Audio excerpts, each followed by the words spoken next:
Personal branding, ব্যক্তিগত branding, আপনার দক্ষতা, মূল্যবোধ এবং ব্যক্তিত্বকে অনলাইনে তুলে ধরাই হচ্ছে ব্যক্তিগত ব্র্যান্ডিং।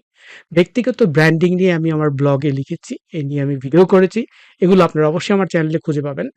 কিন্তু এই ব্যাপারে একটা জিনিস যেটা বলতে চাই আমি, সেটা খুবই গুরুত্বপূর্ণ যে আপনার যদি কোনো প্রোডাক্ট, আপনি পণ্য কিংবা কোনো সামগ্রী বাজারজাত করতে চান, এক্ষেত্রে আপনার নিজস্ব পরিচয়, আপনি কে পণ্যটা বাজারজাত করছে, এটা খুবই জরুরি। আপনি যদি ইলন মাস্কের কথা চিন্তা করেন, পৃথিবীর ধনী লোকদের মধ্যে অন্যতম এবং সফল ব্যবসায়ী।